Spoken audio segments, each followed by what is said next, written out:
Hai Genki Hajar, saya Safira Zahra. Halo Genki Hajar, saya Zahra. Hai Genki Hajar, saya Maryam. Perkenalkan, kami dari SMK Negeri Limboro, Provinsi Sulawesi Barat. Kamu kenapa?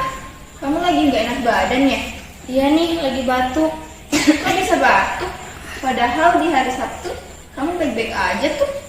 Gini nih ceritanya, kemarin kan hari Minggu, masyarakat di lingkunganku mengadakan kerja bakti bersama. Sampah yang mereka kumpulkan lalu masing-masing dibakar di depan rumah mereka. Jadilah kabut asap di mana-mana. Ditambah lagi teman bapak berkumpul di rumah.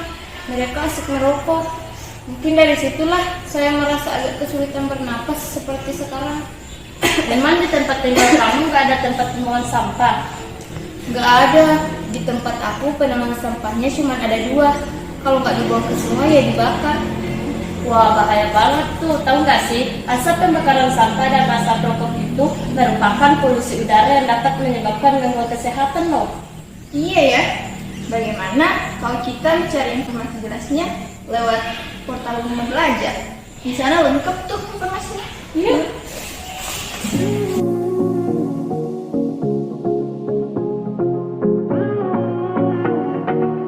Berdasarkan referensi yang telah kami dapatkan melalui portal Rumah Belajar, maka kami mengetahui bahwa pencemaran udara disebabkan oleh zat-zat pencemar udara atau yang biasa disebut dengan polutan.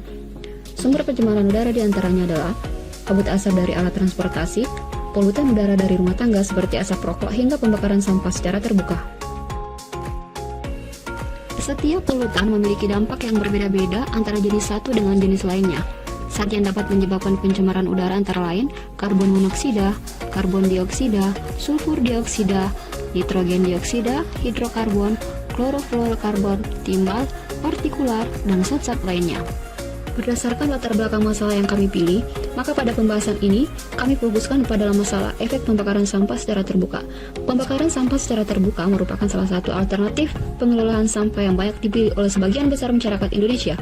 Banyak masyarakat yang menganggap pembakaran sampah merupakan metode pengolahan sampah yang tepat, sebab prosesnya yang mudah, praktis, dan murah. Padahal pada faktanya pembakaran sampah memberikan dampak negatif baik terhadap lingkungan maupun terhadap kesehatan.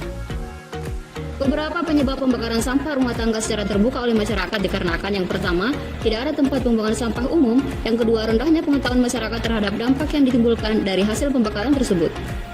Dikutip dari laman Alo Dokter, asap dari membakar sampah jenis apapun, baik plastik, kayu, kertas, daun, maupun kaca melepaskan banyak polutan beracun, yakni karbon monoksida, formaldehida, arsenik, dioksin, furan, dan VOC.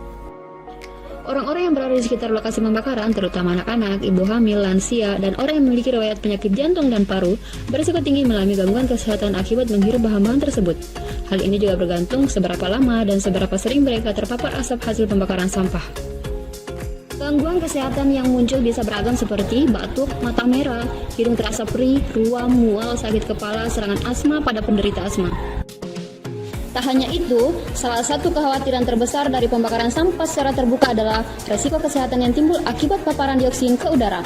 Paparan saat ini dalam jangka panjang berisiko menyebabkan penyakit diantaranya kanker, gangguan hati, gangguan sistem kekebalan tubuh, dan gangguan sistem reproduksi. Berdasarkan referensi dari jurnal, alternatif solusi dari penanganan polusi udara yang disebabkan oleh pembakaran sampah yang dapat dilakukan adalah: pertama, melakukan sosialisasi tentang bahaya membakar sampah dan melakukan gerakan stop membakar sampah. Yang kedua, melakukan pengolahan sampah dengan tepat. Dan yang ketiga, untuk polusi udara yang tidak dapat terhindarkan, kita dapat melakukan inovasi dengan membuat alat penyaring udara. Alternatif solusi yang kami tetapkan pada proyek problem solving ini yaitu: untuk polusi udara yang tidak dapat terhindarkan, kami akan merancang dan membuat sebuah alat penjernih udara, yaitu prototype air purifier. Berikut adalah desain alatnya. Setelah mencari informasi tentang pencemaran udara melalui portal Rumah Belajar dan berbagai artikel dan jurnal, maka kami sepakat untuk membuat prototipe alat penyaring udara yang kami beri nama Air Purifier. Tujuan dari pembuatan prototipe air purifier adalah untuk mengurangi partikel berbahaya yang ada dalam udara pada ruangan, sehingga menghasilkan udara yang bersih. Tentunya hal ini sangat penting untuk tetap menjaga kesehatan kita. Mari kita membuat prototipe alat penyaring udaranya sekarang. Let's go!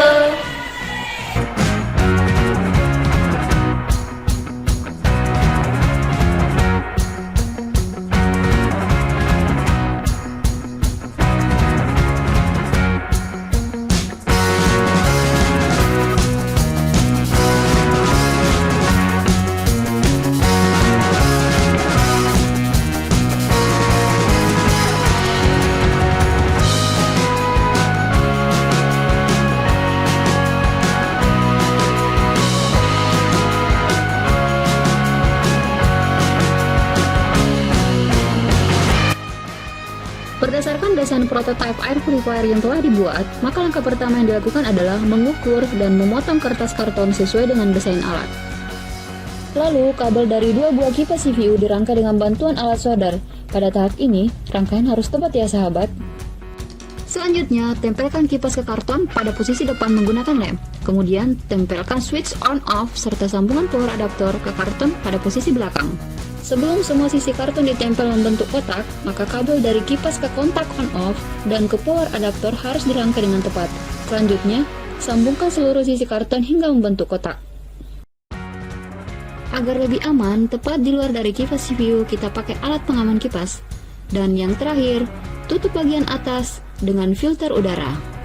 Finally, alat penyaring udara yang kami beri nama prototype air purifier siap untuk diuji coba.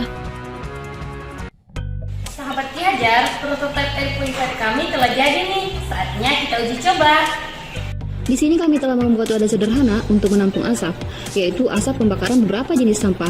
Sebelum alat penyaring udara dimasukkan, terlebih dahulu kami mengukur tingkat kebersihan udara menggunakan alat mengukur. Kemudian, kami memasukkan alat penyaring udara ke dalamnya untuk mengetahui seberapa besar efektivitas penggunaan alat air purifier.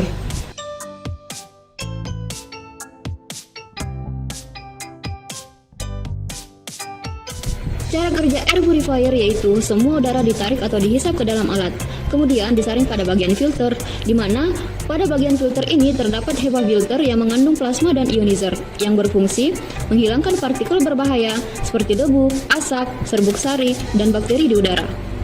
Pada proses penyaringan udara, komposisi senyawa-senyawa kimia berbahaya dalam udara kemudian diubah menjadi senyawa-senyawa kimia yang aman dan sehat untuk kesehatan. Udara hasil penyaringan akan dikeluarkan ke bagian atas dalam kondisi segar dan siap disebarkan ke dalam seluruh ruangan. Berdasarkan hasil dari pengukuran tingkat kebersihan udara, sebelum alat dimasukkan, ditunjukkan bahwa udara dalam keadaan tercemar polusi. Dibuktikan dengan keterangan alat tidak sehat bagi kelompok sensitif. Dan setelah alat air purifier dimasukkan ke dalam wadah, maka alat pengukur udara menunjukkan bahwa udara dalam keadaan bersih, ditunjukkan dengan keterangan alat bagus. Hal ini membuktikan bahwa alat yang kami buat efektif mengurangi tingkat polusi udara, misalnya asap pembakaran sampah. Setelah melakukan uji coba, alat penyaring udara terbukti efektif membersihkan udara. Namun, kami mengalami kendala yaitu bau dari asap yang ada dalam wadah masih sedikit tercium. Untuk itu, kami mengadakan evaluasi. Solusi yang kami lakukan adalah memasukkan biji kopi sunlight ke dalam alat penyaring udara. Sahabat Kiajar, tahu gak sih bahwa kopi yang seringkali digunakan sebagai bahan konsumsi ternyata memiliki zat yang dapat menetralisir bau tak sedap.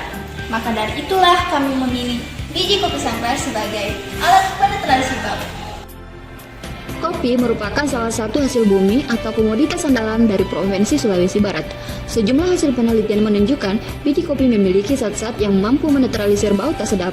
Kopi mengandung kafein yang mengandung nitrogen 2-etilfenol dimetilsulfit yang efektif meningkatkan kemampuan karbon untuk membersihkan bau tidak sedap di udara, serta bersifat absorbs atau menyerap terhadap udara berbau tak sedap.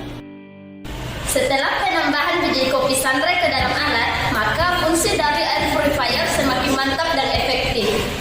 Selanjutnya, kami melakukan kunjungan ke kantor Desa Palece, Kecamatan Nimboro, Kabupaten Polewali Mandar, Provinsi Sulawesi Barat, untuk melakukan sosialisasi hasil proyek kami. Di sini kami menjelaskan cara kerja sederhana dari alat.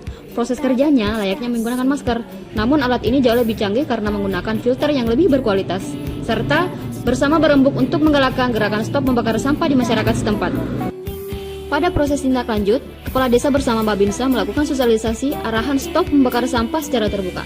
Hal ini berpedoman pada Undang-Undang Nomor 18 Tahun 2008 tentang pengelolaan sampah, demi untuk menjaga kesehatan dan lingkungan yang lebih baik. Demikian problem solving kami, semoga bermanfaat dan memberikan edukasi yang bermanfaat. Stop membakar sampah, jaga udara kita agar tetap sehat. Dihajar, Kita harus belajar. Terima kasih, sampai jumpa.